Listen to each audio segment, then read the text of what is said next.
날 귀하다 하시네.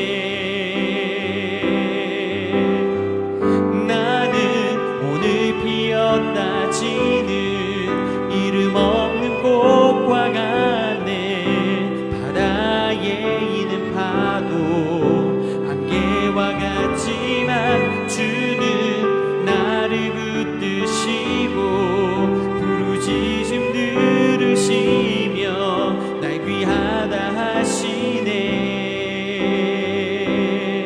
나 오직 주의 것, 나 오직 주의 것, 나 오직 주의 것, 나 오직 주의 것.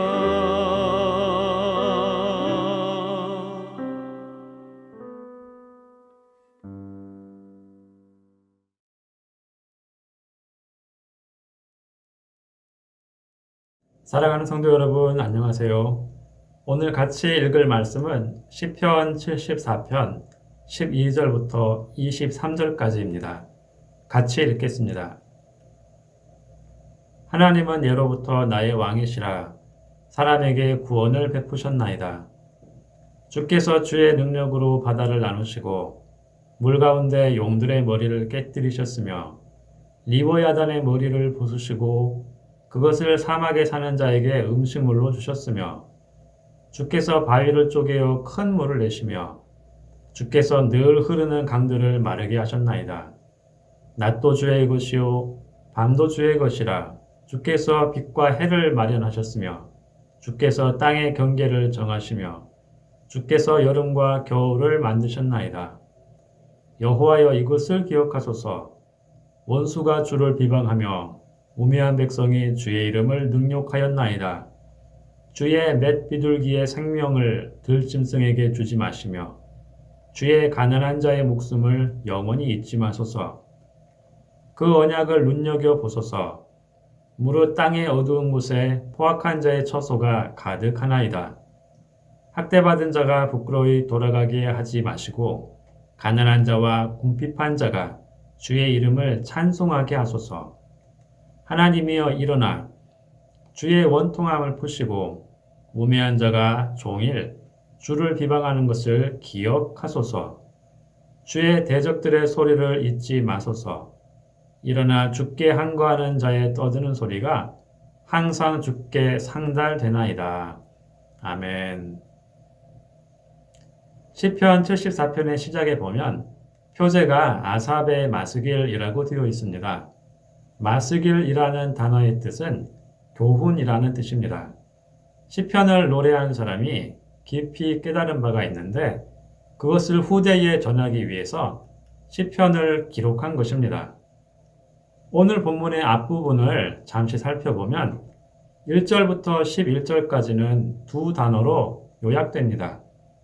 하나는 1절에 어찌하여이고 다른 하나는 10절에 언제까지입니다. 이 두 단어를 통해서 시편의 내용이 하나님을 향한 탄식임을 우리는 쉽게 알 수 있습니다. 이러한 탄식의 배경은 주전 587년경에 일어난 성전 파괴와 바벨론 포로 생활과 그 이후입니다. 그러나 시인은 탄식에만 머물러 있지 않았습니다. 오늘 본문을 다시 읽으며 같이 시인의 음성을 들어보도록 하겠습니다. 12절 말씀입니다. 하나님은 예로부터 나의 왕이시라. 사람에게 구원을 베푸셨나이다. 시인은 하나님은 예로부터 나의 왕이라고 고백합니다. 시인의 고백은 참으로 그가 겪었을 것으로 생각되는 상황 안에서는 이해하기 힘든 고백으로 들립니다. 눈에 보이는 모든 외적인 증거가 하나님은 왕이 아니시다라고 지목하는 것 같은데 시인은 나의 왕이라고 그렇게 고백합니다. 그것은 시인이 반대처럼 보이는 정황의 증거들을 모두 하나님께서 왕이시라는 긍정적인 증거로 바꾸어서 받아들인 결과입니다. 한 걸음 더 나아가서 예로부터라고 하면서 지금뿐만 아니라 먼 과거에까지 자기의 고백을 확장하고 있습니다. 13절부터 17절을 읽겠습니다. 주께서 주의 능력으로 바다를 나누시고 물 가운데 용들의 머리를 깨뜨리셨으며 리워야단의 머리를 부수시고 그것을 사막에 사는 자에게 음식물로 주셨으며 주께서 바위를 쪼개어 큰 물을 내시며 주께서 늘 흐르는 강들을 마르게 하셨나이다.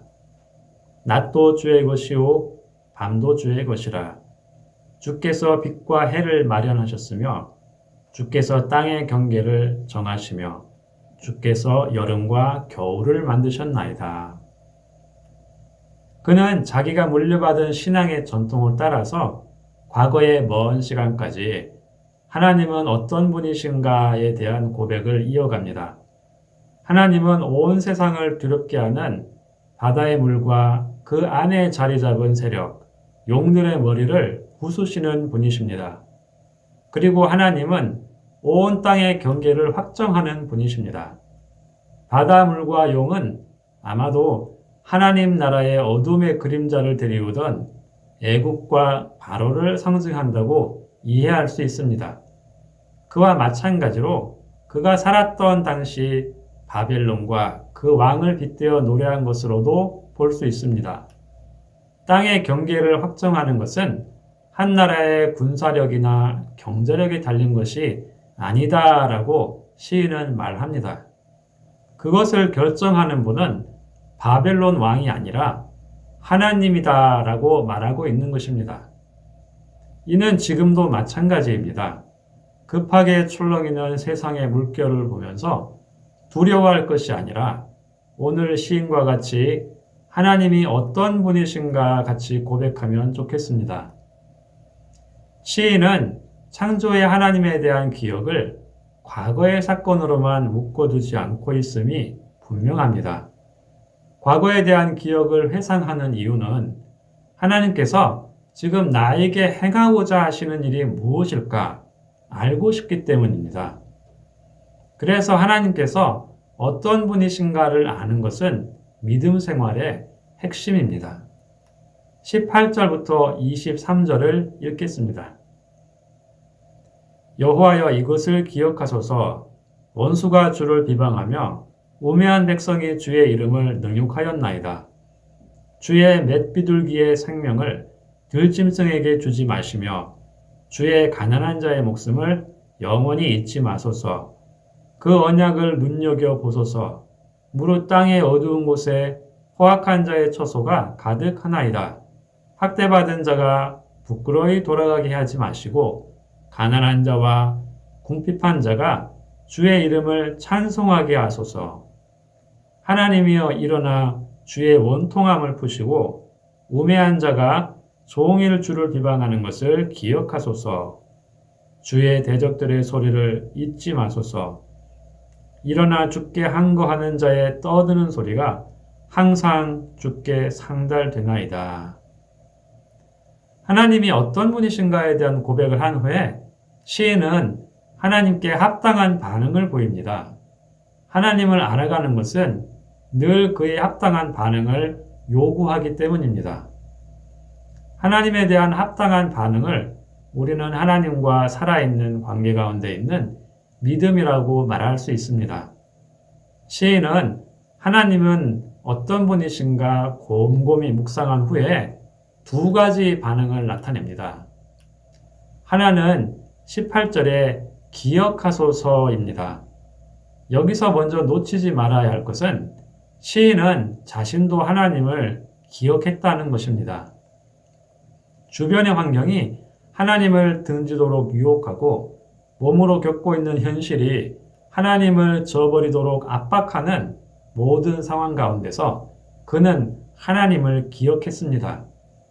그리고 그는 하나님께서도 자신과 그가 속한 공동체를 기억해 주시기를 간청합니다.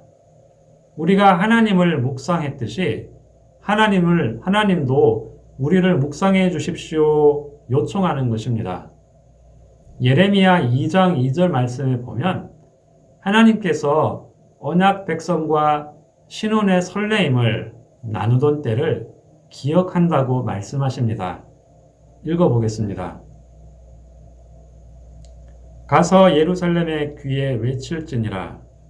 여호와께서 이와 같이 말씀하시기를 내가 너를 위하여 내 청년 때의 인애와 내 신혼 때의 사랑을 기억하노니 곧 씨 뿌리지 못하는 땅 그 광야에서 나를 따랐음이니라. 아멘. 한 걸음 더 나가서 그는 19절에 맷비둘기를 들짐승에게 주지 마시며 라고 탄원합니다.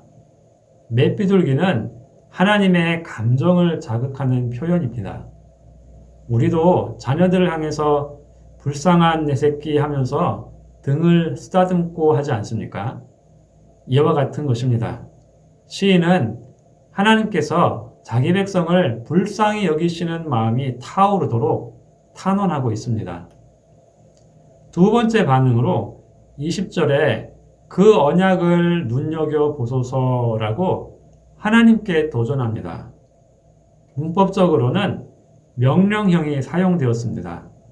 물론 하나님께 명령을 한다는 그런 뜻이 아니라 하나님의 시선을 사로잡고 싶은 시인의 마음이 담긴 표현입니다. 언약을 언급했다는 것은 시인과 그가 속한 공동체가 언약에 대한 새로운 소망을 가지게 되었다는 것을 보여줍니다.